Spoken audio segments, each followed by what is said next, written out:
Assalamualaikum warahmatullahi wabarakatuh.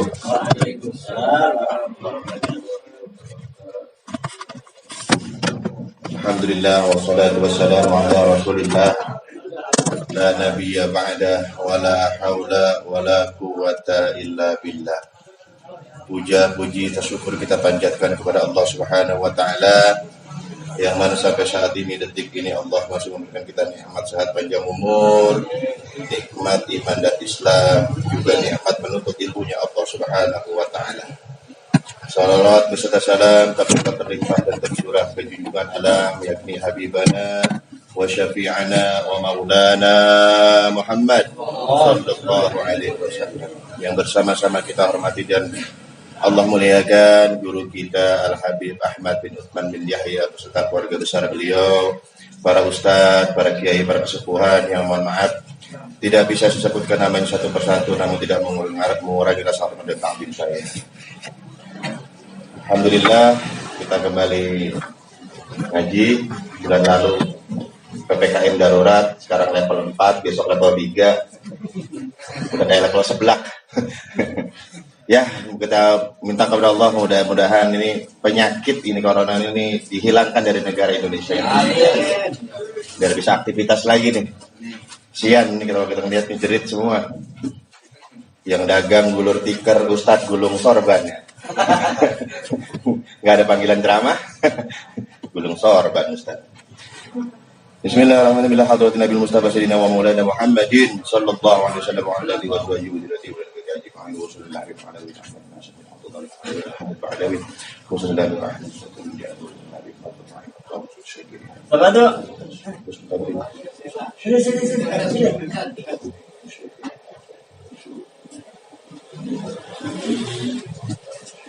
belum syai'un lahumul Fatihah. A'udzu billahi minasy syaithanir rajim. Bismillahirrahmanirrahim.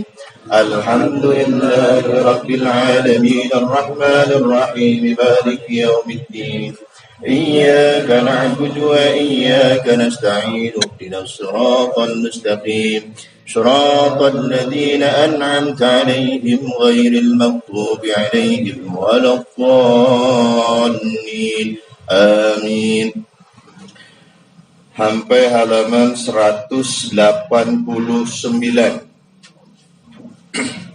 Halaman 189, 1, 2, 3, 4, 5, 6 baris dari atas. Halaman 189, 6 baris dari atas, kalimatnya wa fi sahihi muslimin. Udah ya? Udah ya?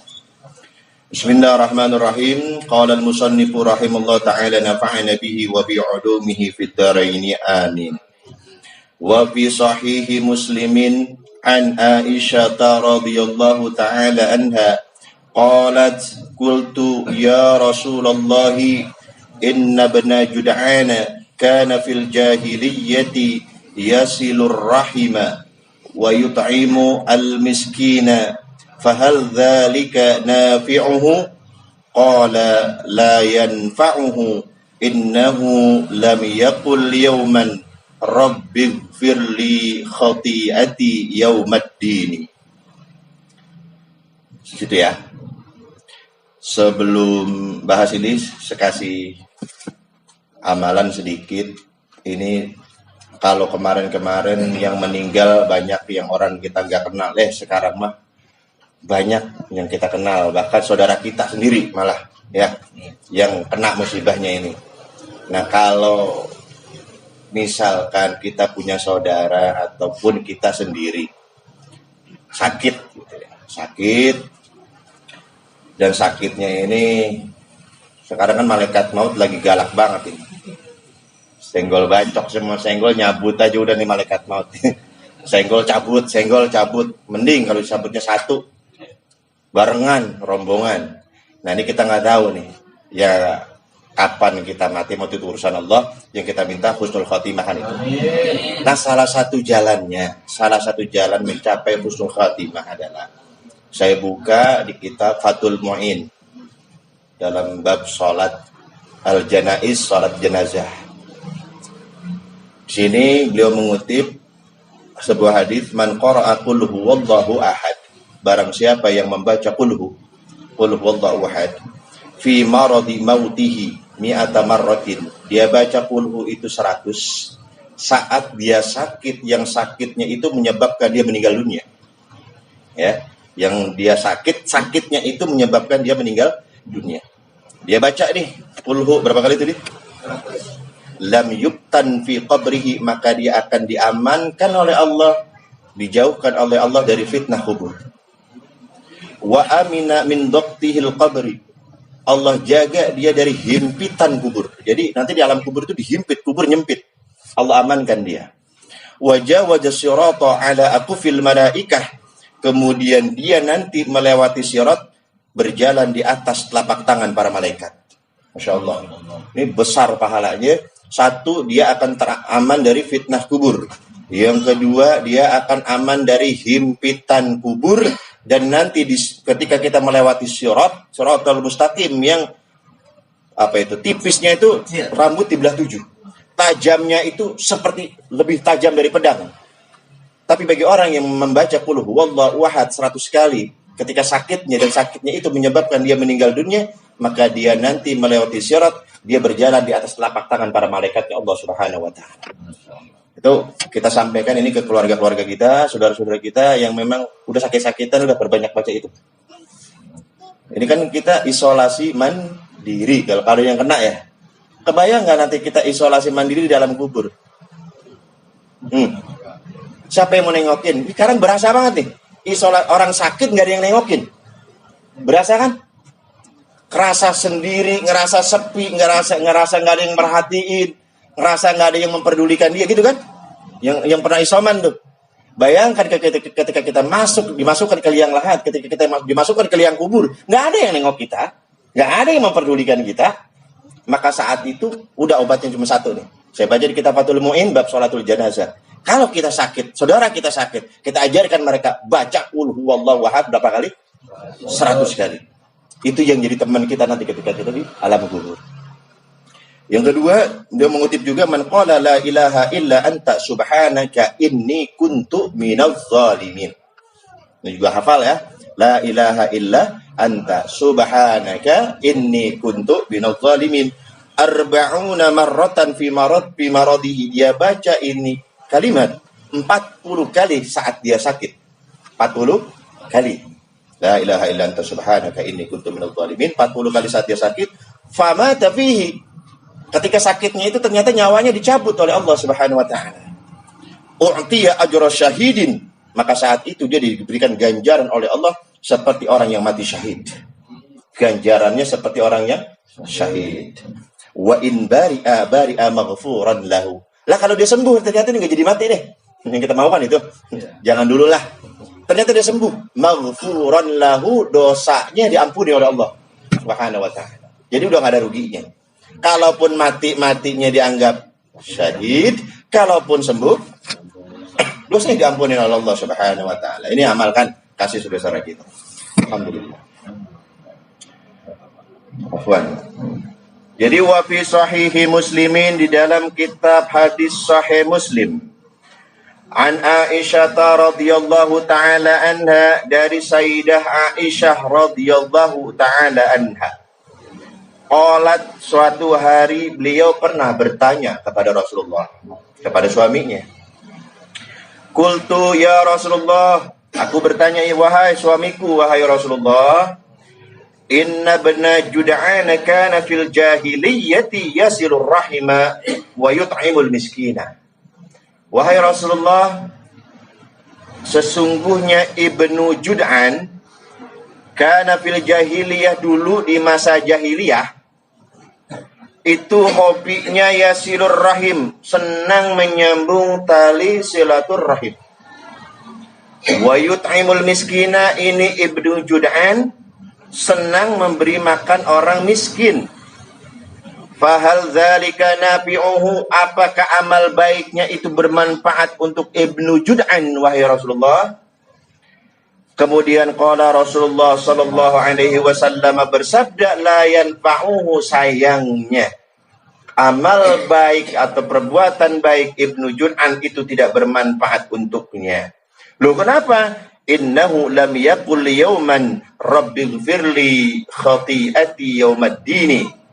Innahu lam yaqul yawman, karena semasa hidupnya dia belum sempat mengucapkan rabbighfirli khati'ati yawmaddini, wahai Tuhanku, ampunilah kesalahanku pada hari pembalasan. Di sini saya lacak hadisnya, saya baca syarahnya. Ulama mengatakan Ibnu Jud'an itu siapa? Gak mungkin Sayyidah Aisyah bertanya kepada Rasulullah kalau beliau gak kenal. Ya Rasulullah, Ibnu Jud'an nasibnya nanti dari kiamat gimana? Lalu Ibnu Jud'an itu siapa? Ternyata Ibnu Jud'an itu adalah aqriba'u Aisyah, adalah salah satu kerabat dari keluarga Abu Bakar Siddiq radhiyallahu ta'ala anhu. Nah, kan Sayyidah Aisyah anaknya siapa? Abu Bakar. Nah, Ibnu Jud'an ini adalah masih famili, masih keluarga, masih kerabatnya Abu Bakar Siddiq radhiyallahu ta'ala anhu. Beliau dari Bani Tamim bin Murrah. Murrah bin Ka'ab bin Lu'ay bin Ghalib bin Fihir bin Malik, nggak hafal ya. Nasab Rasulullah. Jadi ternyata Ibnu Jud'an ini adalah masih keluarganya Sayyidina Abu Bakar Siddiq. Makanya Sayyidah Aisyah nanya. Dan Ibnu Jud'an ini min ru'asai Quraisyin, salah satu tokoh Quraisy. Orang penting nih di bangsa Quraisy. Wasmuhu Abdullah, nama aslinya mah Abdullah. Orang manggilnya Ibnu Jud'an. Nama aslinya? Nama panggilannya Ibnu Jud'an. Jadi kalau dalam bahasa Arab, Abu, Ibnu, Ummu, Bintu, dalam istilah lugha bahasa Arab, orang Arab itu disebut dengan kunyah. Apa namanya? Kunyah. Kaf, nun, ya, tak marbutoh. Kunyah. Nah, jadi kunyah itu adalah nama panggilan seseorang yang nama depannya itu dipanggil Abu, Ibnu, Ummu, Bintu. Abu, saya punya anak, namanya Rasyid. Maka kalau saya dikasih kunyah, namanya adalah Abu Rasyid. Punya anak namanya Muhammad, maka dinamain Abu Muhammad. Anak? Iya. Hah? Salma, Abu Salma. Nah gitu. Nah kalau anaknya, itu kan bapaknya. Nama saya kan anak saya Rasyik. Nama saya Zainal Abidin. Maka Rasyik ini dikasih kunyah Ibnu Abidin. Umar Ibnu Khattab punya anak namanya Abdullah. Maka disebut dengan Ibnu Umar. Nah gitu kan. Sering itu Ibnu Umar, Ibnu Umar, an Ibnu Umar, an Ibnu Umar. Aisyah itu adalah seorang istri Rasulullah, salah satu istri Rasulullah. Dikasih kunyah Ummul Mukminin. Nah, gitu. Jadi yang ada abu-abunya itu Abu Bakar, Abu Gosok, Abu Janda. Nah, itu Abu Janda berarti dia anaknya siapa? Anak janda berarti. Nah, kalau anaknya namanya Abu, jadi abu-abu. Gak jelas. Dan Abu Janda abu-abu. Ya, kayak gitu. Itu namanya apa namanya? Kunyah. Nah, ini Ibnu Jud'an, ternyata tadi hadisnya sudah kita sampaikan, dia mempunyai banyak kebaikan. Salah satunya apa? Ya silur rahim. Ini Ibnu Jud'an ini senang nyambung satu rahim. Senang. Kerabatnya itu nggak pernah diputus hubungannya. Mesti disambung. Yang pertama. Yang kedua, Ibnu Jud'an itu yut'imul miskin, senang ngasih makan sama orang miskin. Jadi ini saya baca, masya Allah nih keutamaan yang ngasih. Ada nggak di sini ya? Wa kana ittakhadha lidhifan jibnatan yurqa ilayha bisullamin. Ibnu Jud'an itu di Mekah itu untuk menyediakan makanan untuk tamu-tamu yang berhaji. Jadi zaman jahiliyah juga udah ada haji, cuman caranya berbeda. Mereka tawafnya itu telanjang. Orang Arab pun cakep-cakep ya, lah ribet ini. Cakep-cakep, ganteng-ganteng, lah ribet kalau bari telanjang. Waktunya dibagi dua, waktu perempuan ada buat waktu laki-laki. Dan mereka tuh bersiul ketika siul-siul ketika tawaf. Itu mereka bedanya. Banyak yang tidak sesuai dengan syariat Islam. Nah ini Ibnu Judan ini dia membuat makanan yang dihidangkan untuk menjamu para tamu. Dia punya tempat wadah mangkok besar ya, bejana yang sangat besar, isinya makanan. Saking besarnya itu tempat makanan, kalau mau ngeliat isinya apa naik pakai tangga. Bayangin segede apa itu. Jadi tempat makanan apa teman-teman? Mangkok lah ya. Mangkok wadah makanan gede. Gentong masih. Hah? Jadi bayangin nih. Saking gedenya kalau kita mau tahu isinya apa, naik dulu pakai tangga. Di sini ada yang sedekah makanan segitu banyaknya. Orang kita makan kuaci aja dikantongin. Makan kuaci dikantongin takut buat diminta. Kan kita mintanya susah. Dikantongin. Kita mau minta gimana coba? Belum pernah lihat kan? Wah parah. Orang udah paling pelit banget kalau udah makan kuaci dikantongin. Ada kitab namanya Al-Bukhala, Pak. Kitab Bukhala. Kitabnya orang-orang bakhil. Itu memang kitab isinya orang bakhil semua. Jadi ada seorang bapak itu saking iritnya. Makan orang Arab kan biasa makan roti sama keju. Itu kejunya cuma ditempel doang. Jadi ini keju, ini roti digini doang. Udah. Cuma tempelin doang. Jangan boros-boros. Begini doang. Kata, Masya Allah. Baunya doang, begini doang. Nah begitu ini si bapak ini meninggal dunia, pengganti anaknya kan gitu. Nih, ini si istri nih, alhamdulillah, mudah-mudahan anak saya mah nggak kayak bapaknya, ternyata lebih sableng. Apa katanya anaknya? Demi Allah, bapak kita ini katanya, masih boros. Wah, bapak kita ini masih boros. Terus harus gimana kita? Jadi keju digantung dari jauh, rotinya digini doang, disyaratin. Nah, kudunya begini nih. Itu nabi-nabi. Itu ada tuh. Dalam kitab Al-Bukhala saya baca ini gimana? Keju digantung, roti dari jauh digini doang. Udah. Ini mah baunya nggak ada pisan itu. Kalau yang tadi kan masih ada ya. Masih tempel-tempel, ini nggak ada, ya Allah. Dan memang orang Arab ini yang udah pergi haji, lihat kontainer masuk Arafah Muzdalifah Mina, itu isinya makanan. Kontaineran. Begitu dibuka di aur-aur makanan. Minuman di aur-aur semua. Gratis, kontainer. Kita sedekah satu besek aja orang mana udah. Subhanallah. Kecuali di Wahdi ya, setiap hari Jumat. Di Wahdi Pondok Gede, kita setiap hari Jumat itu makan berjamaah. Kenapa milihnya hari Jumat? Karena gampang ngumpulin orang. Kalau di hari biasa susah kita ngundangnya. Ya kan? Karena kan nggak semuanya sholat Zuhur berjamaah. Kan gitu. Kenapa dipilih hari Jumat? Oh, supaya orang ngumpul semua di satu tempat, ngarahinnya enak, habis sholat makan. Nah ini kalau bisa jangan cuma di Bojong doang, ya semampu kita. Itu Jumat Barokah, betul itu. Kalau Jumat Barokah ya itu betul. Yang pernah saya sampaikan, Nabi Ibrahim mendapat gelar Khalilullah karena senang memberi makan. Lanjut.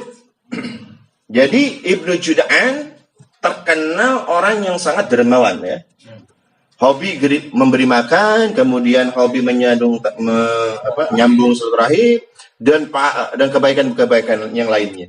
Akan tetapi layan fa'uhu fil akhirah, sayangnya itu semua amalnya itu nggak bermanfaat di hari kiamat nanti. Loh, kenapa? Li'annahu likaunihi kafiron, sebab dia mati dalam keadaan kafir. Makanya di situ Rasulullah tegaskan, layan fa'uhu wahai Aisyah, amalan Ibnu Jud'an itu gak bermanfaat. Kenapa? Lam yakul rabbighfirli khati'ati yaumaddin tadi.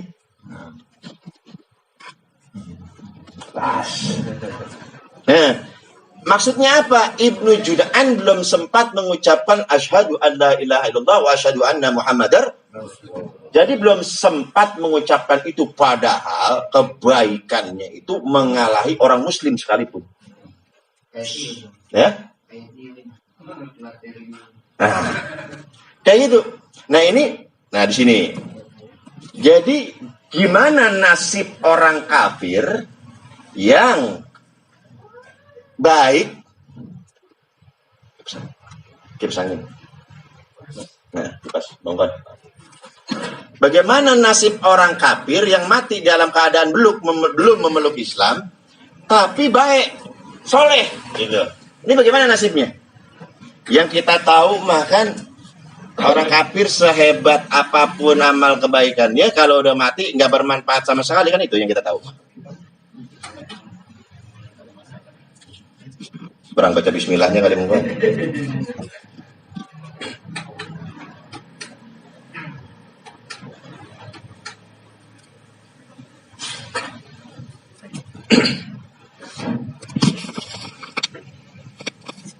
Nah, lalu bagaimana, kita balik lagi, ulangi lagi, bagaimana nasib orang kafir yang baik orangnya, banyak amal solehnya lah ketika di dunia, tapi sayang kafir. Di sini ulama ada dua perbedaan. Ada ikhtilafun ulama, ada perbedaan pendapat antar ulama bagaimana dengan nasib orang kafir yang baik. Yang pertama, qala al-Qadhi Iyad rahimallahu taala. Yang pertama berkata siapa? Imam Qadhi Iyad. Beliau mengatakan waqad in aqadal ijma'a, telah kokoh, telah paten sepakat para ulama ala annal kufara, sesungguhnya orang-orang kafir la tanfa'uhum, tidak akan bermanfaat untuk mereka apa a'maluhum amal-amal mereka, wala yusabuna 'alaiha, mereka amal baik mereka ketika di dunia orang-orang kafir itu la yusabuna 'alaiha, mereka enggak diberikan ganjaran pahala oleh Allah Subhanahu wa taala, binaimin, dengan kenikmatan, wala takhfifi 'adzabin, juga tidak akan diringankan dosa-dosa mereka. Ini menurut Qadhi Iyad. Menurut siapa? Imam Qadhi Iyad berpendapat orang kafir nanti amal solehnya ketika di dunia walaupun banyak, walaupun lebih soleh dari orang Islam sendiri, gitu. Tapi la tanfa'uhum a'maluhum, amalnya itu sama, nggak ada manfaatnya sampai sekali. Wala takhfifi 'adzabin, bahkan azabnya juga nggak dikurangin. Lakin, akan tetapi, di sini ya. Lakinna ba'dahum asyaddu 'adzaban min ba'din bihasbi jaraimihim. Hanya saja siksaan yang diterima orang kafir itu berbeda-beda. Kelas siksaan orang kafir itu berbeda-beda. Tergantung seberapa banyaknya perbuatan buruk yang mereka perbuat. Orang kafir nih, A dengan B. Si A ini dia kafir, tapi normal lah, bertetangga baik, ngasih makan, pokoknya baik lah. Nah ini siksaannya ringan nanti dari kiamat. Dibandingkan siapa? Dibandingkan orang kafir yang buruk. Nah, itu. Jadi yang membedakan itu aja. Mereka tidak mendapatkan apa-apa, yang mereka dapatkan cuma satu. Kalau mereka ketika di dunia ini dulu benar, ringan tuh sisanya tuh. Tapi kalau mereka, oh ya udah kafir ya, bangor ya, oh ya. Nah itu lebih dahsyat lagi siksaannya. Itu. Paham ini? Ini yang pertama. Menurut kaul siapa tadi? Qadhiyah rahimahullah ta'ala. Nah, di dalam kitab lain, Imam Al-Baihaqi di dalam kitab Al-Ba'tsu wan Nusyur, beliau berbeda pendapat dengan Qadhiyah. Enggak begitu. Nah, beliau mengatakan apa? Orang kafir yang berbuat baik ketika di dunia itu bisa membawa manfaat untuk dia nanti di hari kiamat. Apa manfaatnya? Yukhaffafu anhu adabuhu, nanti azabnya diringankan oleh Allah Subhanahu wa taala. Asbab perbuatan baik dia ketika hidup di dunia dulu, meskipun dia orang apa? Orang kafir. Pendapat beliau. Dan hal ini banyak ini kan perbedaan bukan acak-acak ya. Ini yang beda pendapat adalah ulama. Sebagaimana hal ini berlaku kepada Sayyidina Abi Thalib. Abu Thalib siapa? Pamannya Rasulullah. Sempat masuk Islam enggak? Belum. Sebagai buktinya beliau, walaupun ini terjadi perbedaan pendapat antar ulama Ahlus Sunnah sendiri. Ada yang mengatakan Abu Thalib masuk Islam, ada yang bilang begitu. Ada yang bilang, sebagian lagi mengatakan Abu Thalib belum masuk Islam. Maka yang mengatakan Abu Thalib itu belum masuk Islam, dia mengatakan coba cari di sirah sahabat, sirah nabawiyah. Itu kan buku-buku sahabat-sahabat Nabi dibukukan kan? Dari Abu Bakar, Umar, Utsman, Ali yang berjasa kepada Rasulullah gitu kan. Ada yang mencantumkan nama Abu Thalib? Pernah ngelihat di kitab mana mungkin? Hah? Alinya Sayyidina Alinya, bukan Abu Thalibnya. Kalau memang betul Abu Thalib sempat masuk Islam, pasti oleh ulama dimasukkan ke dalam golongan para sahabat. Ternyata kan nggak ada, gitu ya. Nah, maka dari situ mayoritas mengatakan Abu Thalib belum sempat masuk Islam. Nggak mau, dia menolak. Nggak mau. Nah, tapi karena amal baiknya Abu Thalib kepada Rasulullah, karena beliau semasa hidupnya selalu membela Rasulullah, akhirnya apa? Rasulullah memberikan syafaat kepada Abu Thalib. Yang tadinya dimasukkan ke neraka yang paling dalam, diangkat oleh Allah jadi neraka yang paling ringan. Apa siksaan untuk Abu Thalib? Dia nanti di hari kiamat dipakaikan sendal dari api neraka. Saat dipakai kakinya memakai sendal neraka, kepalanya pecah. Itu seringan-ringannya siksaan neraka. Nah, cobain dah. Belajar dulu dari nginjak putung rokok. Belajar. Kalau nginjak putung rokok masih lompat, jangan macam-macam. Jangan macam-macam. Puntung rokok mah kita injak cuma kaki doang yang melepuh. Tapi seringan-ringannya siksaan neraka, dipakein sendal dari api neraka, kepalanya pecah. Itu Abu Thalib udah dapat syafaat Nabi. Lah kita belum dijamin ini. Romana anteng banget. Kasihan banget ya Abu Thalib. Gak usah ngasihanin Abu Thalib, kita aja udah kasihanin. Diri kita sendiri. Dia mau udah dapat syafaat, udah jelas. Yang kedua, masyhur. Musuhnya Islam. Musuhnya Rasulullah. Siapa? Saking kurang ajarnya, namanya diabadikan oleh Allah dalam Al-Quran. Tabat yada. Di Quran itu cuma 2. Kalau nama orang disebut cuma 2 kemungkinannya. Saking baiknya. Yang kedua, nah itu udah gak ada lagi. Nah, pilihan kita nggak ada yang ketiga. Setengah-setengah potongan kode kita nggak ada. Yang setengah gitu nggak ada di Quran. Pokoknya baiknya baik banget para nabi, para rasul, orang soleh, Luqman, ya orang-orang soleh semua tuh masukin ke situ. Yang sekalinya jahat, Firaun, nah kan, Haman, Qarun, Abu Tabat yada Abi Lahab. Itu kan mamangnya Nabi juga. Nah ini ketika apa? Hari Senin dia masyhur nih. Setiap hari Senin si Abu Lahab ini mendapatkan apa? Keringanan siksa. Ini kan masyhur ulama membuat sebuah syair, idza kana hadza kafiran ja'a dammu bitabat yadahu fil jahimi mukhallada ata annahu fi yaumil itsnaini daiman yukhaffafu anhu lisururi bi ahmada famadhannu bil abdil ladzi tula umrihi bi ahmada masruran wa mata muwahhida. Lah kalau Abu Lahab saja yang dikecam, yang dihina oleh Allah, saking hinanya namanya diabadikan dalam Al-Qur'an, itu kan? Tapi setiap hari Senin mendapatkan diskon siksa karena bergembira dengan kelahiran Rasulullah. Lalu bagaimana dengan umatnya Rasulullah yang senantiasa bergembira menyambut hari kelahiran Rasulullah? Maka kita lebih berhak lagi dari Abu Lahab. Gitu. Abu Lahab yang diskon, maafin aku kurang ente, gitu deh. Masa kita enggak? Jadi kita pakai senjata ini nanti begitu siksa. Ya Allah, bentar. Itu Abu Lahab kan?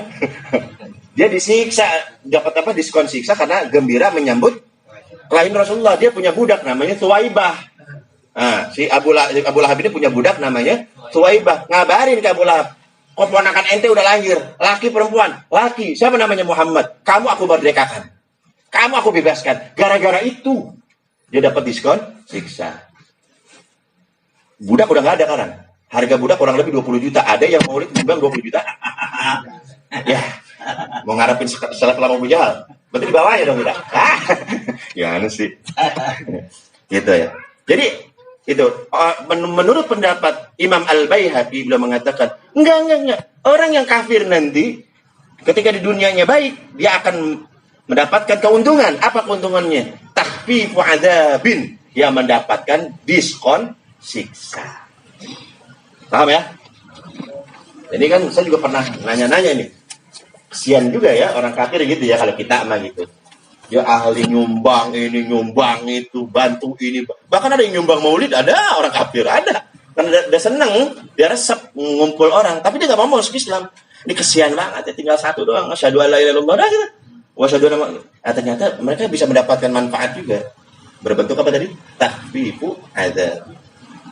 Nah, kalau kita mau dijamin garansi. Man qala la ilaha illallah khalisan min qalbi, barang siapa di antara umatku yang mengucapkan la ilaha illallah ikhlas dalam hatinya, dakhala jannah, pasti itu masuk surga. Cuman kan mampir. Ada proses dulu. Lah baju kotor pengen dibersihin kan, diapain dulu? Dicuci. Nah, masalahnya nyucinya itu kan ada yang kotorannya gampang hilang. Direndam beres sudah. Ada yang kudu di backlinin, dikucak-kucak, agak hilang juga. Udah dibanting-banting, udah diapain aja baru hilang. Nah kita kelasnya yang mana nggak tahu dah tuh. Apa yang cuma direndam doang udah diangkat. Apa yang dikucak-kucak dulu, diinjak-injakin dulu, dibanting. Nah dulu bilang. Pokoknya kita mah pengennya minta masuk surga bigoiri hisab gitu ya, tanpa dihisab oleh Allah Subhanahu. Aminnya sedia sih, aminnya mah. Amalnya mau. Barengan sama amal lah. Lanjut. Wa minal jami'is saghir, di dalam kitab Al-Jami' As-Saghir lil Imami As-Suyuti yang dikarang oleh Al-Imam As-Suyuti, ma'a syarihihi, yang kitab ini disyarah, lil Imam, yang kitab ini mensyarah lil Imamil Manawi, kitabnya Imam Al-Manawi. Rawal Bukhari, ini beliau menukil sebuah hadis dari riwayat Imam Al-Bukhari wa Ahmad, dan Imam Ahmad fi musnadihi, di dalam kitab hadis musnadnya, Ani bin Umar, tuh kan, dari Ibnu Umar. Ibnu Abu tadi apa tadi? Oh, baru tadi. Kunyah. Ibnu kan, Ibnu Umar, anaknya Sayyidina Umar. Ibnu Umar bin Al-Khattab radhiyallahu taala anhuma, idza qala al-'abdu, apabila ada hamba yang berkata, apabila ada hamba yang mengatakan ya Rabbi, wahai Allah, wahai Allah, qala Allahu mujiban lahu, saat itu Allah menjawab, menyambut panggilan hambanya. Allah mengatakan apa? Labbaika abdi, labbaik abdi, aku sambut, aku penuhi panggilanmu wahai hambaku. Kata siapa itu? Allah. Is'al ma syi'ta, hambaku, minta apapun yang kamu mau. Kamu mau apa? Minta kepadaku, kata Allah. Fa innaka tu'ta, semua permintaan kamu aku kabulkan, kata Allah Subhanahu wa taala. Wal muradu, dan maksud dari mintalah kepadaku, apapun yang kamu minta aku kabulkan. Itu wal muradu, itu maksudnya adalah annahu yu'ta, sesungguhnya hamba itu akan diberikan ainas su'al, berbentuk zat yang dia minta. Ya Allah, hamba pengen punya motor, hamba pengen punya rumah, dikasih rumah sama Allah. Itu namanya ainus su'al. Kita meminta kemudian dikabul sesuai dengan apa yang kita minta. Au yu'awwidu anhu bima huwa aslah.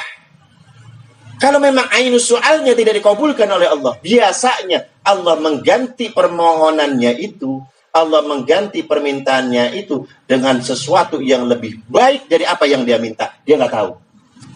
Itu. Doa kita dikabul sama Allah pasti. Dikabul pasti.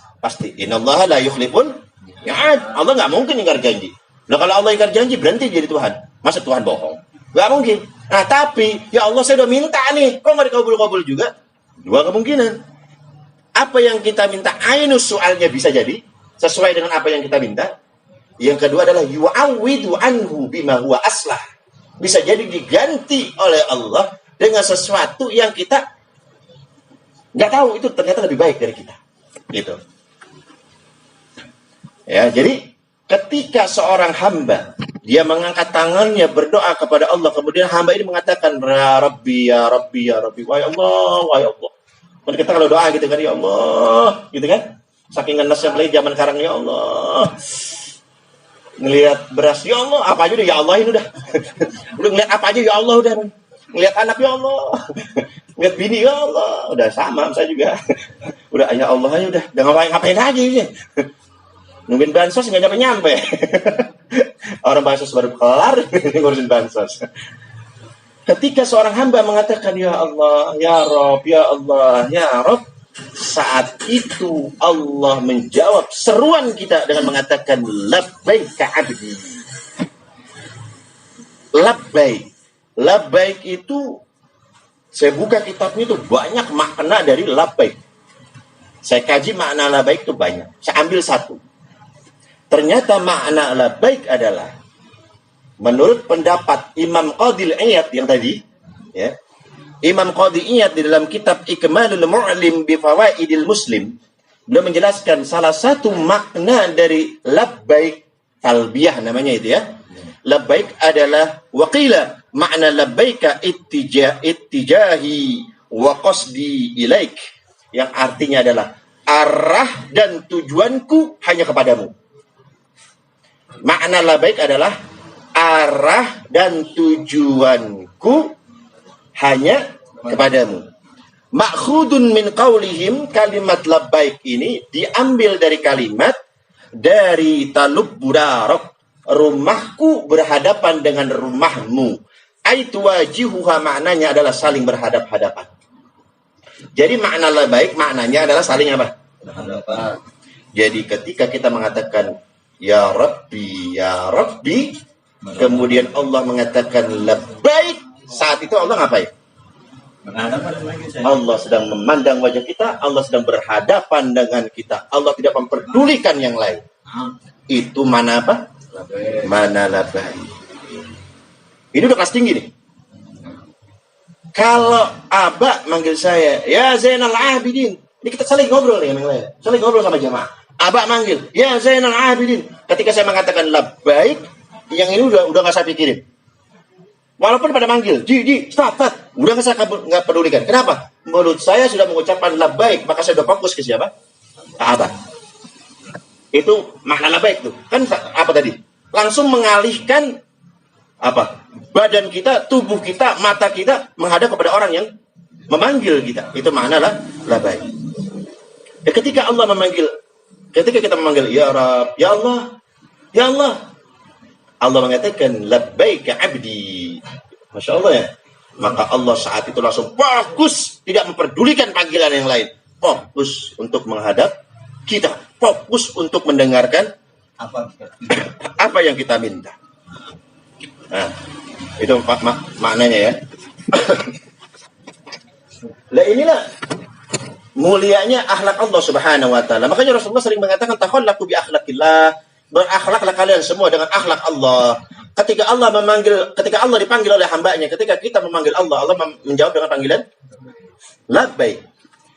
Kalau atasan manggil bawahan, ini labbaik itu santun ya. Sopannya luar biasa. Sopannya. Nah, makanya di Betawi ini ada nih panggilan labbaik dulu. Cuman hilang la-nya. Tinggal baiknya doang. Itu dari situ tuh. Bulan baik ya. Itu orang Betawi tuh. Termasuk saya tuh. Itu sebenarnya kurang komplit dikit itu. Terus tambahin. Kompletin. Takon laku bi akhlaqillah. Kita kan meniru akhlaknya Allah. Allah ketika dipanggil mengatakan labbaik, bukan baik doang, tapi labbaik. Ya, kita ajarkan anak kita ini udah paling tinggi nih santunnya nih. Kalau atasan manggil bawahannya sopan, itu di mana-mana kudu begitu. Ya. Atasan manggil bawahan sopan, Fulan, labbaik. Ada bawahan dipanggil Fulan, oi, ngapa? Bagus tuh, gue pecat dia. Itu kata atasan tuh. Wajar itu mah. Tapi yang istimewa adalah ketika bawahan manggil atasan, kemudian si atasan menjawab dengan santun. Itu baru istimewa. Itulah kesempurnaan akhlak. Aba, labbaik. Udah akhlaknya udah cakep itu udah.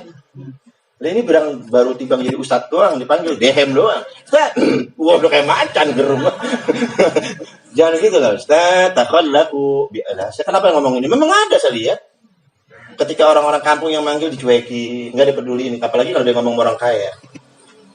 Jadi dia lagi ngobrol sama orang kaya, memang dia ada hajat barangkali, orang miskin masuk nyelak. Kupingnya udah budak aja. Terus ya Allah, jangan gitu Ustaz. Takhallaku bi akhlaqillah, takhallaku bi akhlaqillah. Kita tiru. Allah aja ketika dipanggil hambanya. Kita hamba loh, budak loh. Tapi Allah menjawabnya labbaik. Jangan dehem doang. Paham enggak? Labbaik itu biasanya kita pakai ketika kita berhaji atau berumrah. Makanya labbaik Allahumma labbaik, labbaik la syarika laka labbaik, innal hamda wan ni'mata laka wal mulk la syarika lak. Itu talbiyah.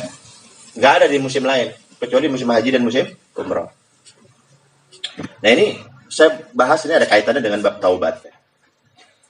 Dalam kitab Hikayah As-Sufiyah yang dikarang oleh Muhammad Abdul Yusri Abidin rahimahullah, halaman 195. Beliau memberi judul keren, judulnya sini. Dawamu Qur'i Babillah. Jangan pernah kamu bosan mengetuk pintu Allah. Jangan pernah kamu bosan mengetuk pintu Allah. Diceritakan ada seorang tua, laki-laki tua, dia berangkat haji ditemani oleh seorang pemuda. Mungkin saudaranya. Di sini hanya dikatakan syabun, seorang pemuda.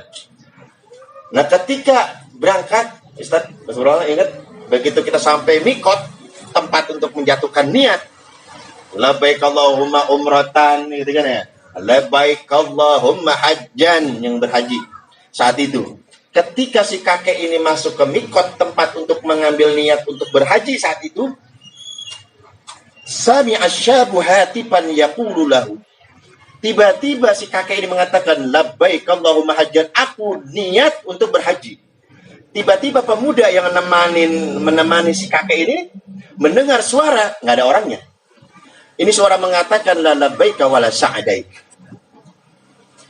Siapa yang mengundang kamu sini? Kamu nggak beruntung, percuma haji kamu. Bayangkan. Ada orang berangkat jauh-jauh untuk berhaji, ada orang jauh-jauh untuk berumrah. Ketika dia menjatuhkan niat, labbaik Allahumma labbaik, ya Allah, aku sambut, aku penuhi panggilanmu. Tiba-tiba terdengar suara, la labbaika wala sa'daik. Siapa yang undang kamu ke sini? Enggak, kamu tidak memperoleh keberuntungan sama sekali datang ke tempat ini. Percuma. Kaget ini anak muda. Ya Allah, ini si kakek-kakek. Dia niat haji, hajinya ditolak oleh Allah Subhanahu wa taala. Kaget. Kemudian faqala li syekh. Anak muda ini berkata kepada seorang tua tadi, "Ya syekh, ya ammi, alam tasma' ma rudda bihi 'alaik." Paman, mohon maaf punten. Paman dengar enggak ada suara yang mengatakan sesuatu kepada paman? Sesungguhnya aku mendengar, barangkali saya salah dengar nih. Sesungguhnya saya mendengar niat haji paman ditolak oleh Allah Subhanahu wa taala. Aku mendengar ada suara mengatakan la labbaika wala sa'daik. Kemudian orang tua tadi mengatakan qala bala ya bunay. Aku mendengarnya. Paman dengar. Nah, terus ngapain? Kita udah tahu nih mau ditolak. Kita ngelamar perempuan, ditolak, masih mau ngotot datang. Pak, maaf Pak, anak Bapak, keluarga Bapak, nggak usah datang ke sini, saya tolak. Masih mau ngotot datang? Gak bakal. Ini aneh nih, paman ngapain nerusin haji? Kalau paman tahu haji paman sudah ditolak oleh Allah Subhanahu wa taala. Apa nih jawabannya si kakek ini? Masya Allah. Kemudian kakek mengatakan, wa ana li sab'una sanatan asma'u dzalika. Nah, sesungguhnya aku sudah bolak-balik haji 70 kali. Aku sudah bolak-balik berhaji 70 kali. Setiap kali aku berniat, hajiku selalu ditolak oleh Allah Subhanahu wa taala. Setiap kali aku berniat, hajiku ditolak oleh Allah Subhanahu wa taala. Niat lagi ditolak lagi, niat lagi ditolak lagi. Sampai kapan? Anak muda itu bilang, itu sampai kapan? 70, Masya Allah, berarti 70 tahun berhaji kan? Tiap tahun haji lagi. Kemudian orang tuanya mengatakan, walakin idza ruddani an babih fa ayyu babin aqrab. Jika Allah Tuhan yang Maha Pengasih, jika Allah Tuhan yang Maha Penyayang mengusir aku dari pintunya, lalu pintu siapa lagi yang bisa aku ketuk rumahnya? Nah, kalau Allah yang Arhamur Rahimin, Allah yang Maha Pengasih, Allah yang Maha Penyayang sudah menolak aku, lalu siapa makhluk yang mau menerima aku? Allah menolak ke, Allah menerima ke, yang penting saya ketuk terus pintu rumah Allah Subhanahu wa taala. Baru saja si kakek ini mengatakan itu kepada si anak muda, kemudian futiha babul qabul fadkhul, terdengar suara, telah dibuka pintu taubat, masuk. Perjuangannya berapa tahun? 70 tahun. Bukan hanya cuma ngedoa dari sini. Berangkat haji pakai biaya nggak?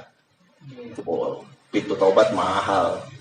Pintu taubat mahal. Dia harus melakukan itu sebanyak 70 kali haji. Subhanallah. Dalam hadis Bukhari dinyatakan, fa innallaha la yamal hatta tamallu. Ketahuilah oleh kalian wahai umatku, kata Rasulullah, Allah tidak akan pernah bosan. Allah tidak akan pernah bosan sampai kamu sendiri yang bosan. Tuhan kita Allah tidak akan pernah bosan. Bayangin, didatengin 70 kali. Orang datang ke rumah kita nih, pak, nggak ada, gua nggak terima. ngetok lagi, tak, nggak ada, gue nggak terima. 70 kali, yang ada kita lemparin asbak itu orang, lu budak. Gue bilang nggak ada, nggak dengar. Lah Allah tidak akan bosan sampai kapan? Sampai kita sendiri yang bosan. Minta terus sama Allah, minta ya Allah ya Rob, ya Rob, ya Rob, labbaika abdi. Kan Allah nyambut tadi, fokus langsung. Buat apa? Beras habis, minta ya Rob, ya Rob. Keluhin apalagi zaman ini ya Allah. Ya Rob, ya Rob. Kita bosan nih. Perasaan gue minta gak dikabul-kabul, berhenti ah.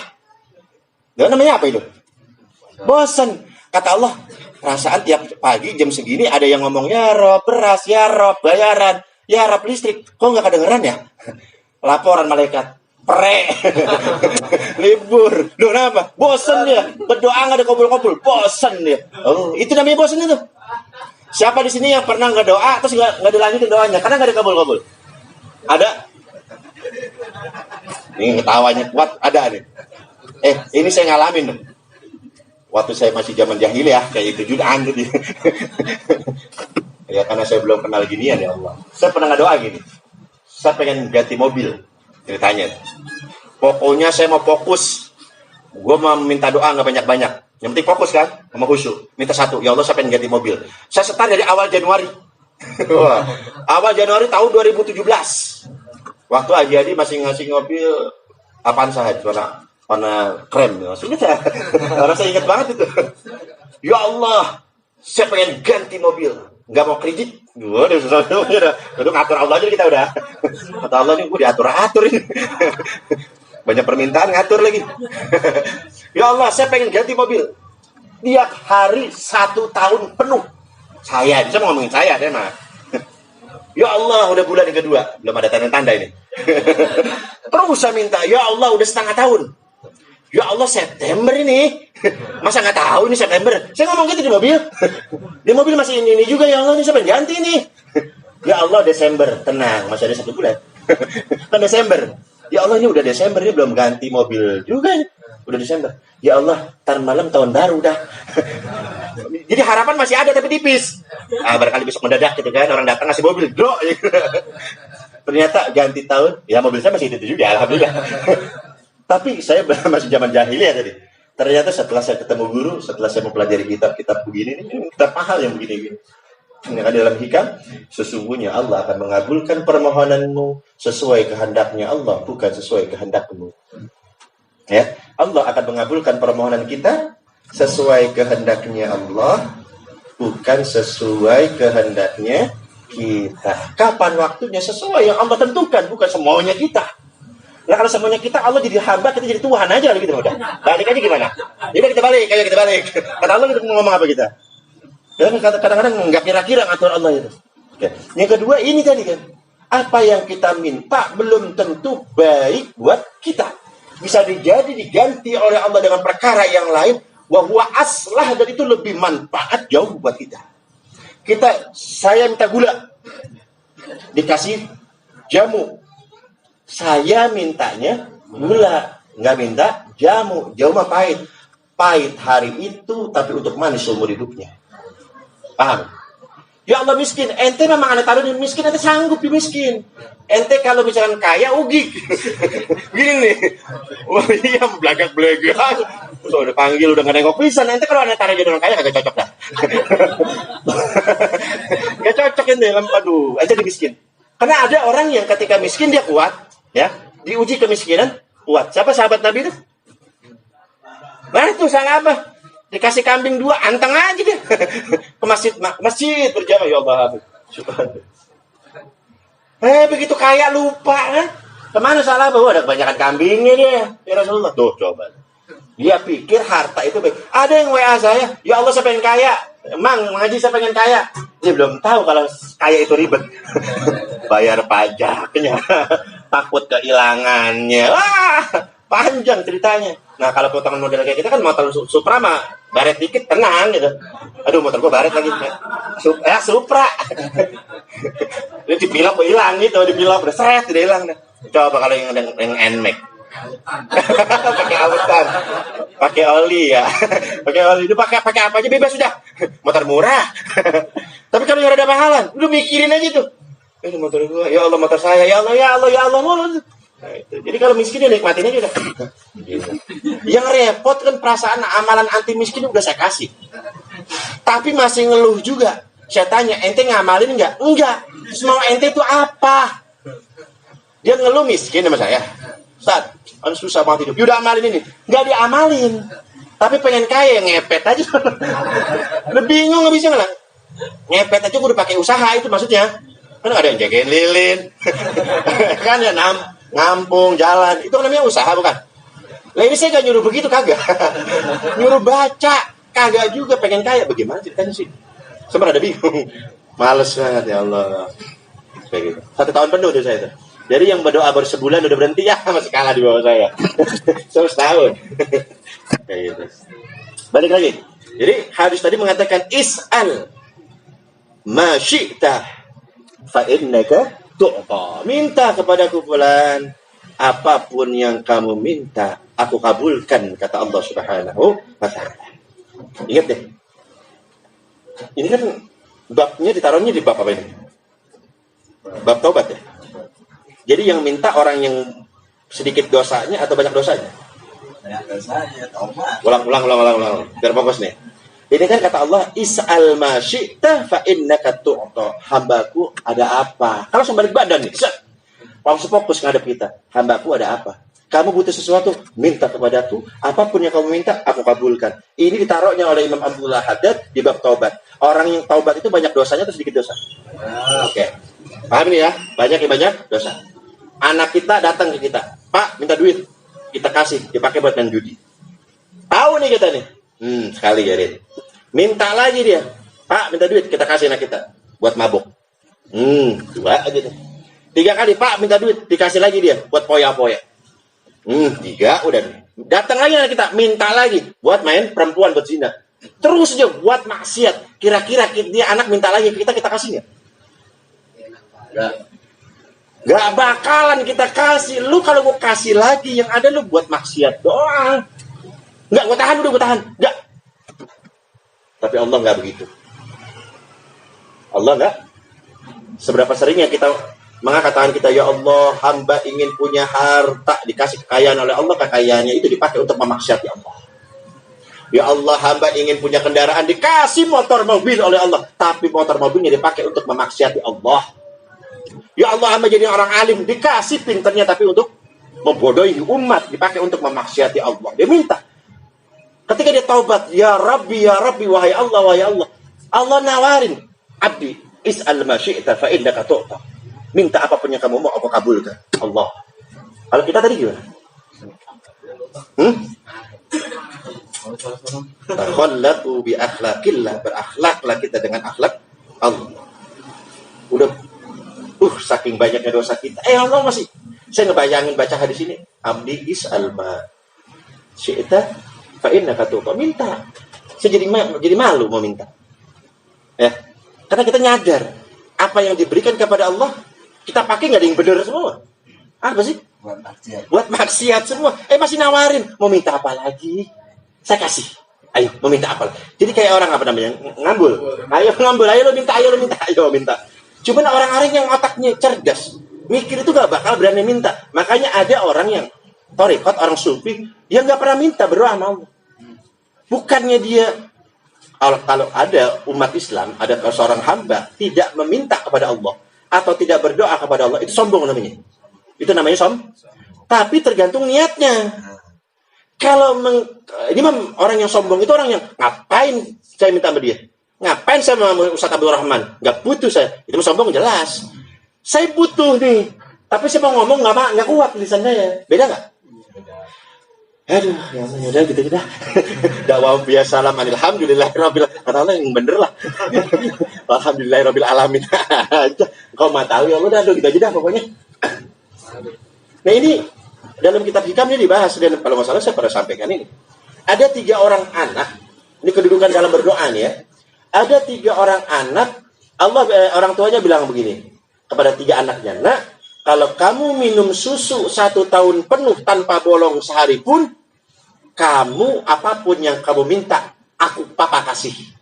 Kata si bapak nih. Nah, kalau kalian bertiga nih, kalau kalian minum susu selama 1 tahun penuh, tanpa bolong 1 hari pun, apa yang kamu minta, papa beliin. Hari berganti minggu, minggu ganti bulan, bulan ganti tahun. Lihat nih, setiga anak tadi.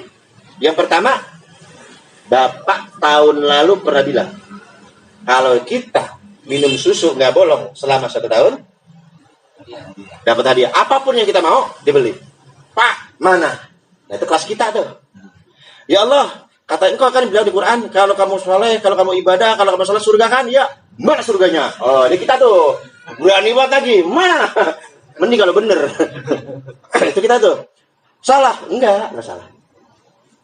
Dia menagih janji. Karena memang dalam agama itu memang harus digituin. Enggak usah jauh-jauh anak kita dah. Kalau kamu dapat ranking, kamu bapak kasih hadiah. Oh, semangat belajarnya. Wajar. Allah paham itu. Kan Allah nyiptain kita. Ini potongannya nih kalau nggak ada hadiahnya nggak bakal jalan. Dikasih hadiah yang leweng banyak banget. Apalagi nggak dikasih apa-apa. Wah, nggak bener. Surga. Bukannya salah, nggak salah. Dia hanya menagih janji. Tapi kelas bawah. Yang kedua, kelasnya pemalu. Bukannya nggak ingat ya. Udah setahun nih. Ingat saya, bapak bilang. Tapi, nggak enak kan bapak. Bapak juga sebenarnya tahu. Hari ini udah setahun. Bapak tahu, nggak mungkin bapak lupa. Biar bapaknya ngasih langsung aja. Nah, lihat. Yang nomor 2 tuh. Ada beda nggak? Kalau yang pertama kan galak banget tuh. Mana.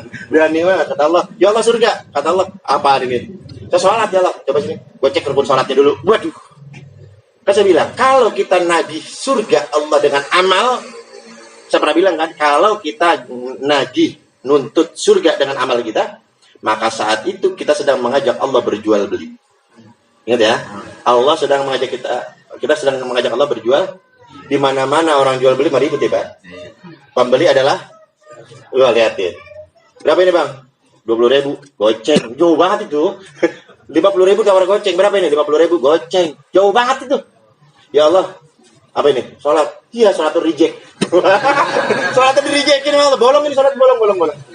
Ini. Berapa ini jahitnya? Nah, yang tadinya goceng jadi goceng. Lu mau kemana lah surganya? Itu kalau kita ngajakin jual beli sama Allah. Nggak pantas kita. Bukannya salah? Nggak salah. Salah mah enggak ya. Enggak. Tapi kelasnya ringan. Yang kedua tadi. Saya tahu nih Bapak nggak bakal lupa. Dia yang nyuruh. Dia yang mesen. Seingatnya Bapak aja. Nah. Masya Allah di luar biasa. Agak alusan. Yang ketiga lebih edan lagi. Setelah dia ingat janji itu. Wah ini kan Bapak udah ngomong ya. 1 tahun penuh ya. Mau minta apapun kita dikasih. Dia mikir. Dikasih hidayah oleh Allah. Loh. Saya ngapain minta hadiah? Bung saya udah sehat ini aja udah hadiah terbesar buat saya. Saya minum susu. Kan supaya saya sehat. Saya ini supaya begini. Ini kan Bapak buat kebaikan saya juga. Buat apa saya minta hadiah? Kalau memang ini jadi hadiah jadi patokan. Bisa aja bapaknya itu iseng. Dia nggak beli susu sehari. Begitu mau minum, mana susunya? Bapak nggak beli. Supaya lu nggak dapat hadiah semua. Ayo, bisa nggak gitu? Bisa. Sangat bisa kan? Tapi Bapak nggak ngelakuin itu tuh. Apa? Bapak tahu itu buat kesehatan anak-anaknya kok. Jadi ngapain saya minta hadiah lagi? Tinggi nggak? Inilah tiga tipe manusia ketika sedang berdoa kepada Allah Subhanahu wa Ta'ala. Ada yang tadi maksa tadi. Ya Allah, ya Rabbi, beras ya. Maksa itu, rada maksa. Ada yang, ya Allah, engkau maha tahu, udah dah. Itu dia, da'wam piyah salam, alhamdulillah. Tadi tuh. Yang ketiga, apapun khairihi wa syarrihi minallahi. Ini pahit banget ini, apa dari Allah. Ini getir banget ini yang dari Allah. Mau ngomong apa ya? Mau kita pukulin ke pintu. Apa jadi kaya kita pukulin pintu? Yang ada kan jadi 2 kali bahaya. Ya miskin iya, tangan patah. Ya kan sialan banget nih itu. Susah banget pintu dipukul-pukulin. Ini kaya kagak. Tangan seleo. Jadi 2 kali 2 kali masalah. Ya, gitu. Nah, mudah-mudahan kita bisa naik kelas ke level 3 tadi tuh. Ya, ngamilinnya lemes. berat ya. Apa mau yang reject tadi sholatnya? Yang mana yang enak aja deh. Gitu. Masya Allah. Jadi kita minta, banyak yang kita minta kepada Allah Subhanahu wa taala, ketika diberikan oleh Allah kita mendadak lupa. Begitu kita dikasih sama Allah berupa rizkinya itu kita pakai untuk memaksiati Allah Subhanahu wa taala. Tapi tetap aja, ya abdi, labbaika abdi, is'al ma syi'ta fa innaka tu'ta. Minta apapun yang kamu mau, aku berikan, kata Allah Subhanahu wa taala. Terus kita nggak malu sama Allah. Kita nggak malu sama Allah. Ketika nanti dari kami kita tanya fulan, kamu bisa melihat dari siapa? Dari Engkau ya Allah. Mulut kamu berbicara dari siapa? Dari Engkau ya Allah. Kamu bisa menghirup nafas, kamu bisa hidup dalam dunia karena siapa? Karena aku, kata Allah. Lalu mana syukurmu atas nikmat? Kalau Allah nanya gitu, kita menjawab. Masih mau minta lagi? Ya Allah surga, nih sholat nih, masih mau ngomong gitu nanti? Kalau tanya begitu sama Allah, masih nih, reject udah, sholat lu reject udah, puasa lu reject, semuanya reject udah. Jangan bawa-bawa itu udah tolak semua. Jadi kalau kata Habib Soleh, kita mengharapin Allah ngenas saja. Kita mengharapin Allah ngenas saja udah, kesian aja udah. Gitu tadi. Ya, jadi maknanya adalah makna mintalah kepadaku, aku berikan. Dua kemungkinan, bisa jadi dengan apa tadi? Ainus soal, apa yang kita minta, bentuknya, wujudnya, zatnya dikasih langsung oleh Allah Subhanahu wa taala. Ya Allah, hamba ingin minta jabatan, kan gitu. Naik jabatan, itu namanya ainus. Ada mu'allaf. Cerita teman saya, Pak. Berangkat umroh. Dikasih nasihat, nanti kamu ada namanya multazam, nanti kamu depan Ka'bah, nanti kamu ini, itu doanya mustajab. Jadi awam nih, Pak. Yang diminta bukan kebaikan dunia, bukan ke akhirat. Apa yang diminta? Dia punya pohon mangga di belakang rumah yang nggak pernah berbuah. Dia pengen nguji. Kan dia mau alat nih. Ini Islam bener apa kagak nih? Gue nggak minta macam-macam gue mah. Yang gue minta cuma satu. Ya Allah, saya minta pohon mangga saya berbuah. Sejak saya nanam sampai ini hari itu pohon nggak berbuah-buah, pohon mangga. Yang dia minta bukan surga, bukan neraka, bukan. Yang dia minta pengen pohon mangganya berbuah. Itu mualaf parah. Ini cerita yang bimbing teman saya langsung. Dia cerita, saya, wah ini bahan ceramah, saya bilang. Ada orang dikasih kesempatan doa, tempatnya mustajab kabul, yang diminta pohon mangganya berbuah. Orang minta panjang umur, murah rezeki, anak soleh, istri solehah, itu mending ya. Dia nggak ngomong dia, pokoknya gue ancam. Dalam hati dia bilang, nyampe sono, nyampe Raudhah di Madinah, nyampe multazam sama minta, ya Allah, kalau memang benar ini kau adalah Tuhan, Islam itu benar, saya minta pohon mangga saya di belakang rumah berbuah. Begitu pulang berbuah, wah benar Islam benar. Ngukurnya dari buah. Mujizatnya juga ada gimana ya? Kalau orang kan masuk Islam karena saya ngimpi ini, karena saya selamat ini, dia enggak. Saya telah membuktikan Islam adalah agama yang benar. Dari mana? Pohon mangga saya di belakang rumah berbuah. Allahu Akbar, ini apa? Tapi ini nyata. Begitu dia berbuah, dia nyesel. Kenapa saya nggak minta yang lain katanya? Itu. Lagian minta, dia nggak minta yang lain, itu aja. Dia minta yang lain. Orang juga sholat juga nggak ngerti. Ya itu, Masya Allah. Ya lanjut. Wa fi haditsin, di dalam sebuah hadits rawahu al-Hakim yang diriwayatkan oleh Imam Al-Hakim, annal abda, sesungguhnya hamba yaqulu, apabila dia berdoa kepada Allah, ya Rabbi, wahai Allah, ighfirli, ampuni dosaku. Wa qad adnaba, si hamba ini mengucapkan doa ini karena dia telah melakukan maksiat kepada Allah Subhanahu wa taala. Ada seorang hamba dia mengucapkan, ya Rabbi ighfirli, ya Allah ampuni saya, setelah hamba itu melakukan maksiat.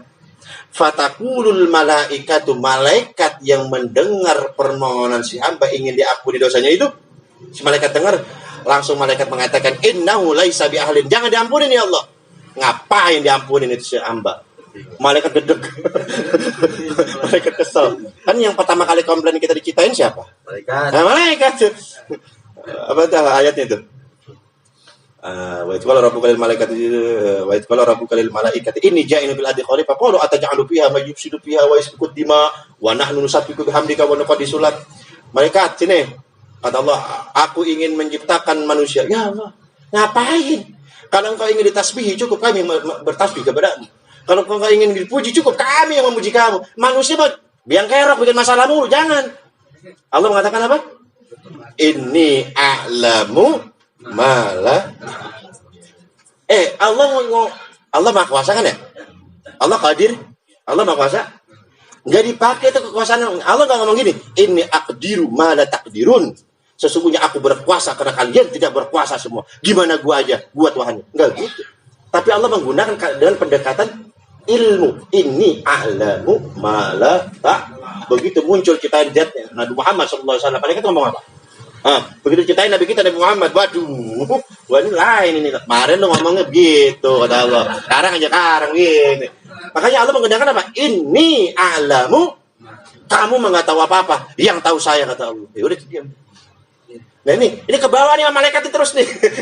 Begitu, ya Rabbi ighfirli, ya Allah ampuni dosa saya. Malaikat dengar, innahu laisa bi ahlin. Jangan ampunin ya Allah, tuman. Dia maksiat lagi, dia taubat lagi. Entar dia maksiat lagi itu ya Allah. Lihat. Begitu mendengar malaikat ngomporin Allah, malaikat ngompor-ngomporin aja nih. Kita asarnya udah ampuni bisa nggak jadi nih. Oh iya ya malaikat, waduh kalau Allah asasnya gawat. Faqala Allah azza wa jalla, tapi saat itu Allah menjawab membantah para malaikatnya. Jangan ampuni mereka ya Allah. Dijawab oleh Allah, lakini ahlun an aghfirlah. Akan tetapi aku layak mengampuni dosa-dosa hamba-Ku wahai malaikat. Aku layak mengampuni mereka. Terserah saya. Kita masih dibelain sama Allah. Bukannya saya pernah bilang, langit, bumi, lautan, semua makhluk yang ada di bumi itu semua yang ngadep Allah tiap hari. Ya Allah, izinkan aku menyiksa manusia.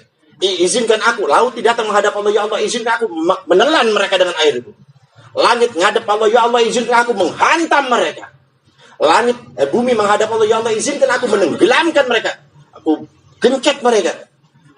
Mereka semua menghadap Allah meminta, udah gak kuat saking ulah tingkah laku manusia. Saat itu Allah mengatakan, innakum lam takhluquhum fa in khalaqtumuhum lamma kuntum hadza. Langit, bumi, laut, semua dengarkan kata Allah. Bukan kalian yang menciptakan mereka, aku yang menciptakan mereka, dan aku lebih tahu mereka dibandingkan kalian. Semua udah pengen nyerang, semua udah pengen menghantam, semua udah pengen nyiksa, tetap dibela kita oleh Allah Subhanahu wa taala. Masya Allah. Luar biasa. Masih mau nggak pakai kesempatan itu? Rabbi firli, apa nih? Ya Rabbi ighfirli, wahai Allah ampuni aku. Kita cuma modal itu. Cuman modal ya Rabbi ighfirli, ya Allah ampuni aku. Cuman perbanyak istighfar. Ditolak oleh malaikat, Allah bela tetap. Jangan ngalang-ngalangi aku kata Allah untuk mengampuni dosa-dosa hamba-Ku. Ampunan itu hak aku kata Allah Subhanahu, bukan hak kalian. Masya Allah. Imam Ali, Sayyidina Ali karramallahu wajhah, pernah dicurahati oleh seseorang. Orang ini mengatakan, "Fulan, ya Ali, inni asabtu dzanban." Duh, saya ini hamba dosa rada sering. Dia curhat sama Sayyidina Ali. Saya sering melakukan maksiat kepada Allah. Apa jawab Sayyidina Ali? Tub ilallahi ta'ala, thumma la ta'ud. Tub ilallahi ta'ala, thumma la ta'ud. Bertaubatlah kepada Allah, kamu berjanji untuk tidak mengulanginya lagi. Jawab Sayyidina Ali simpel. Saya ini ahli maksiat, gimana ya? Udah, taubat. Kamu janji, jangan ulangi. Fa inni qad fa'altu thumma uttu. Sudah taubat. Nah, terus balik lagi. Kita kan itu kita ya. Saya bukannya nggak tobat, udah tobat mah. Terus balik deh. Kata Sayyidina Ali, udah tubillahi ta'ala. Ya taubat lagi kepada Allah. Tsumma la ta'ud. Kamu janji kepada Allah jangan ngulangin lagi. Lah, terus begitu. Sampai kapan saya begitu? Sayyidina Ali mengatakan hatta yakuna syaitanu wal mahsur. Sampai setan itu gregetan sama kamu. Wah, kita bikin setan gregetan. Jadi kita kan selama ini kan kita nggak ngeliat setan nih, ya kan? Dia ngeliat kita kan. Nah, kita bikin gregetan dia. Bisa kita bikin setan gregetan sama kita? Kita bikin setan uring-uringan. Bagaimana caranya? Sering-sering mengucapkan itu setan itu. Ini orang udah kata setan nih, ahli neraka ini, habis maksiat. Astagfirullahaladzim, Rabbi firli, Allahumma firli. Dia lihat, ya diampunin lagi, capek dah gue dah. kata setan ini, biarin, gue godain lagi. Begitu digodain lagi, maksiat lagi kita. Kata setan apa? Dia tepuk tangan kan? Ahli neraka ini. Allahumma firli, ya Allah ampuni saya. Dilihat, ya Allah ngampunin lagi. Capek 2 kali di gua nih. Jadi kayak kita main-mainan siapa? Setan kan? Nah, tapi seakan-akan kita main-mainin setan sekaligus main-mainin siapa? Allah. Lu yang bener lah. Ntar lu makan cabai, lu bilang kapok, pedes, lu nyambel lagi. Cabai, lu bilang ampun, gue tobat, makan cabai, lu ngerujak lagi. Kata Allah, yang beneran lah. Memang udah kodratnya kita. Nih, orang yang tukang maksiat. Tanyain sama orang yang ahli maksiat. Ada rasa bosan gak dia melakukan maksiat? Coba tanyain. Kalau di sini, insya Allah mau orang soleh, salah nanya saya. Salah nanya ya. Ini kita kira-kira dah. Orang yang tukang mabok tiap hari. Tanya sama dia. Lu mabok mulu, lu gak bosan mabok? Coba tanyain. Ya kan? Imam Ghazali dalam kitab Minhajul Abidin mengatakan, sebagaimana kamu tidak pernah bosan memaksiati Allah, maka kamu juga jangan pernah bosan untuk bertaubat kepada Allah. Barengin. Jangan saya maksiat, ya taubat. Saya maksiat, ya taubat terus. Sampai kapan? Sampai lu maksiat, ya taubat. Selagi lu maksiat, ya taubat terus saja. Sampai kapan? Sampai mati. Nah, ini di dalam kitab yang tadi Hikayah Sufiyah, ketika iblis meminta dipanjangkan umurnya oleh Allah Subhanahu wa taala, jangan meminta. Ya, iblis minta panjang. Iblis minta panjang. Dikabul sama Allah? Nah, ini iblis bukan? Iblis minta panjang umur dikabul kan? Ya, ini iblis bukan? Masa minta enggak dikabul? Iblis yang dikabul, pede dong. Nah, jangan pakai senjata ya Allah. Iblis yang dikabul masa kagak ya Allah. Masa jangan pakai itu. Jangan ngomong gitu sama Allah. Sul adab. Saya mah cuman berarti ente iblis. Karena lagi itu lagi salah lagi. Ketika iblis meminta panjang umur, kan ditanya sama Allah, iblis, emang ente minta panjang umur buat apa? Ketika itu iblis mengatakan, wa izzatuka la akhruju min sadri abdika hatta takhruja nafsu. Ya Allah, aku minta panjang umur kepadamu agar aku bisa terus menggoda hamba-Mu sampai dia mati. Supaya aku bisa menetap di dada hamba-Mu untuk menggoda mereka dengan was-was, dengan perbuatan buruk, dengan bisikan-bisikan jahat. Itu saya minta panjang umur. Begitu mendengar yang iblis mau, langsung Allah menjawabnya, wa izzati wa jalali la ahjubu taubatu an abdi hatta takhruja nafsu. Karena engkau ingin panjangkan umurmu untuk bisa menggoda hambaku supaya masuk ke neraka, maka aku akan membuka lebar-lebar pintu taubatku sampai hambaku mati juga. Dibelain lagi. Yang tadi malaikat, jangan ampunin. Dibelain lagi sama Allah. Aku berhak mengampuni mereka. Datang nih musuh nih. Ya Allah, panjangin umur saya. Buat apa? Saya akan menggoda hamba-Mu sampai dia mati, sampai hamba-Mu mati. Kalau begitu, aku buka lebar-lebar pintu taubatku sampai hamba-Ku juga mati. Hatta lam yughargir. Allah menerima taubat kita sampai napas kita belum sampai tenggorokan. Fir'aun itu sebenarnya dia mau iman tuh ketika tenggelam tuh, mau beriman. Cuma napas udah di sini, disumpel sama tanah sama malak Jibril. Enak aja lu. Udah dikit lagi lu mau masuk Islam, lu gak bisa. Kesel, disumpel mulutnya juga jadi. Coba kalau gak disumpel Firaun jadi gak jadi contoh di Quran. Contoh lah Firaun yang dulunya berdegong begini-begini, dia taubat, gak seru. Gak seru. Dia mau mengatakan aman tuh Rabbi Musa wa Harun. Sesungguhnya aku beriman dengan Tuhannya Musa dan Harun. Kata malaikat Jibril, enak amat lu. Udah ngaku Tuhan, udah parah maksudnya. Disumpel mulutnya ke tanah. Gak jadi dia. Kalau kita makan enggak, masih dibelain terus oleh Allah Subhanahu wa ta'ala. Nah, ini terakhir. Kalau seandainya kita ini nguber perempuan nih ceritanya. Ya. Maaf contohnya ini, bisa nggak ada yang lain contohnya yang cocok. Kita mau si perempuan itu cinta kayak kita. Dan si perempuan itu mengatakan, cinta abang saya terima, tapi dengan syarat. Kira-kira syaratnya kita jalanin deh. Yang udah kawin udah, ini malah gitu. Yang belum, udah kawin menambah. Saya jadi masalah ntar. Pasti kita jalanin. Apalagi kalau syaratnya itu kita mampu. Apalagi kalau syaratnya itu kita mampu. Nah, kalau seandainya kita cinta Allah nggak? Nggak ada satupun orang mukmin yang nggak mengatakan cinta Allah, nggak ada. Semua orang Islam, semua orang mukmin pasti cinta Allah. Yang jadi masalah, Allah cinta nggak sama kita kan itu? Yang jadi masalahnya kan, saya mah cinta. Ya, dia cinta nggak sama lu? Iya, gue mah demen sama dia. Orang Betawi bilang, ya dia demen nggak sama ente?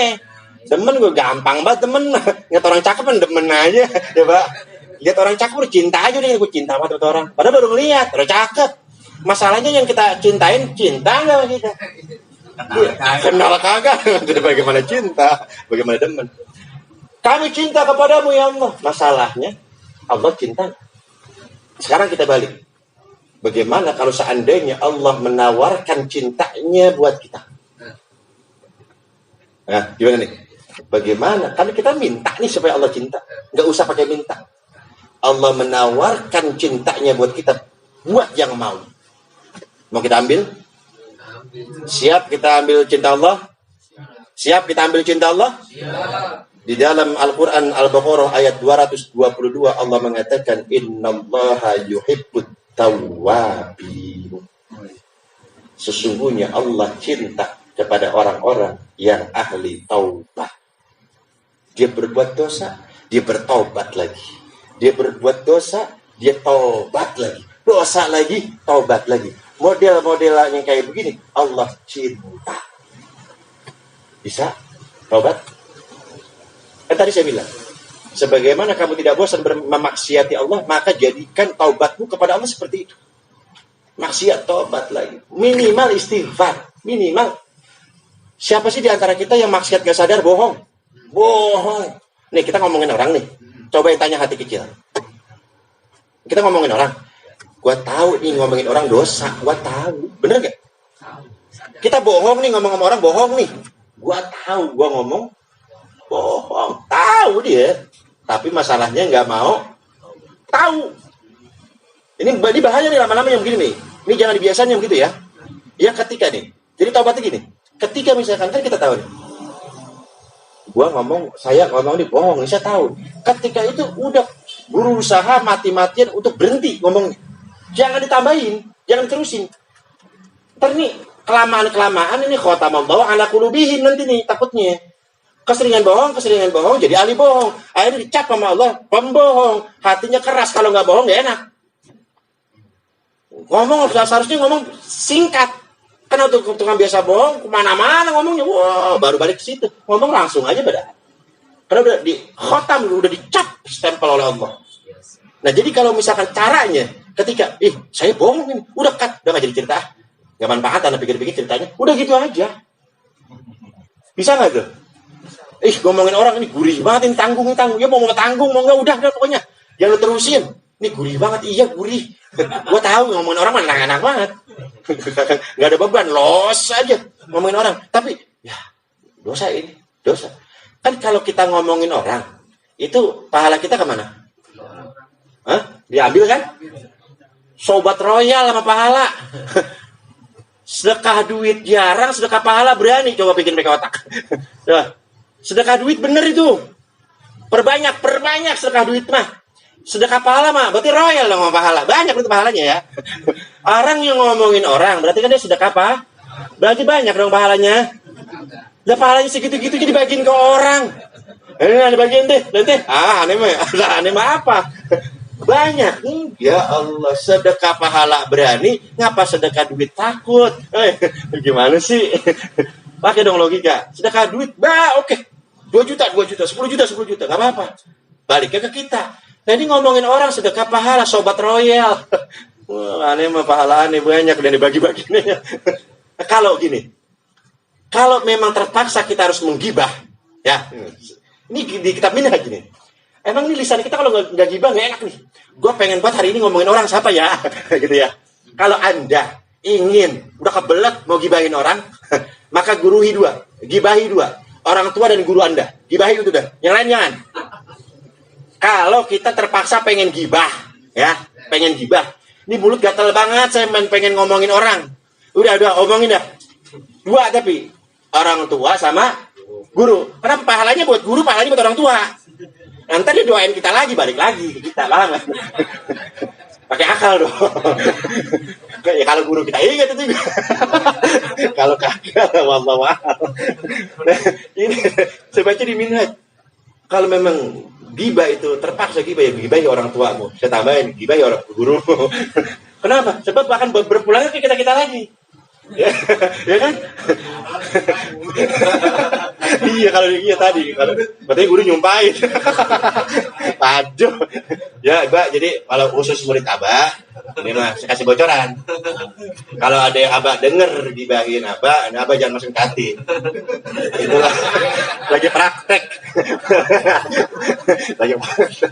Jadi Abah jangan masukin hati. Oh, ya Allah, biar dia dapat hidayah, biar pahalanya balik lagi ke dia gitu, Pak. Ya, Pak ya. Ini awas aja kalau jadi kalau kita guru ngomongin Abah kita udah aman ini. Karena guru kita banyak. Ya, seperti itu ya. Yang kedua, kita kalau nih kita punya panggilan kesayangan ke orang nih. Misalkan apa? Si Prikitio lah misalkan ya. Dia punya panggilan kesayangan Prikitio. Ini yang kerap mulu bikin masalah mulu nih. Lama-lama dia pasti tetap manggil nama kesayangan enggak? Kita sayang sama orang, kita punya nama khusus, panggilan khusus. Kalau bener mah, tapi kalau misalkan berbuat salah tiap hari, masih manggil nama kesayangan? Nah, kita lihat Allah ya, kita lihat Allah. Allah gimana sih? Ngelihat hambanya yang bikin masalah mulu, dipanggilnya apa sih? Allah bilang dalam surah Nur ayat 31, "Wa tubu ilallahi jami'an." Taubatlah kalian semua kepadaku, kata Allah Subhanahu wa taala, ayyuhal mu'minun, wahai hambaku yang mukmin. Masya Allah, kita tukang maksiat disifati sama Allah, ayyuhal mu'min. Ini baik banget Allah ya. Bukan ayyuhal kederun yang makhluk yang keder. Yang aduh tukang biang masalah. Enggak gitu enggak tuh. Ayyuhal mu'min. Yang terakhir, bukan hanya itu. Di dalam surah Az-Zumar ayat 53 Allah mengatakan, "Qul ya ibadi alladzina asrafu ala anfusihim la taqnatu min rahmatillah. Innallaha yaghfiru dzunuba jami'an." Wahai hambaku yang telah melampaui batas kepada diri mereka sendiri, yang tukang maksiat, yang tukang berbuat dosa, la taqnatu min rahmatillah, jangan putus asa dari rahmatku. Allah memulai ayat ini dengan qul ya ibadi, katakan wahai hambaku. Kita masih diaku sebagai sesayang-sayangnya kita ke anak, tapi kalau anak udah bikin malu orang tua, dia bisa jatuh omongan, kamu bukan anak saya lagi, kamu bukan keturunan saya lagi, dicoret dari ahli waris. Bisa. Ini kita di mata Allah sebenarnya gitu tuh, sebenarnya itu udah dicoret dari ahli waris. Ahli waris Rasulullah itu udah sebenarnya. Tapi qul ya ibadi, katakan wahai hambaku, la taqnatu min rahmati, jangan putus asa dari rahmatku, kata Allah Subhanahu wa taala. Ini renungi baik-baik ini enggak ketemu di Tuhan yang lain, boleh cari. Yang Tuhan begini, Tuhan kita doang. Enggak ketemu, demi Allah enggak ketemu. Kalau Tuhan yang lain kan kalau digampar balik, buset. Kalau orang galak banget. Enggak, ini kan. Ya. Kita dari sekarang itu dawamkan kita membaca istighfar, astagfirullah. Hamba mohon ampun. Sampai kapan? Sampai napas kita habis, sampai malak maut menyambut nyawa kita. Mudah-mudahan kita meninggal dalam membawa iman, membawa Islam, dan Allah cinta kepada kita. Al-Fatihah. A'udzu billahi minasyaitonir rajim. Bismillahirrahmanirrahim. Alhamdulillahirabbil alamin. Arrahmanir rahim. Maliki yaumiddin. Iyyaka na'budu wa iyyaka nasta'in. Ihdinas siratal mustaqim. Shiratal ladzina an'amta 'alaihim ghairil maghdubi 'alaihim waladdallin. Ada pembahasan sedikit besok. Kan masih ada sisa itu tadi. Itu berkaitan ucapan astagfirullah. Jadi terjadi perbedaan pendapat ulama. Ada yang ulama enggak boleh kita ngomong astagfirullah, itu enggak boleh. Enggak boleh. Kita kan istighfar itu astagfirullahalazim, itu enggak boleh. Itu karena kalau ya Allah saksi ini ya, saya minta ampun nih. dia maksiat lagi, berarti bohong. Jadi ada yang mengatakan kalimat astagfirullah kurang tepat. Yang tepat gimana? Allahumma ghfirli. Nah, itu pembahasan berkaitan dengan itu besok. Jadi ada yang memperbolehkan, ada yang enggak. Tetap kita bahas buat wawasan pengetahuan kita. Itu saja dapat saya sampaikan. Ditutup doa oleh guru kita. Assalamualaikum warahmatullahi wabarakatuh.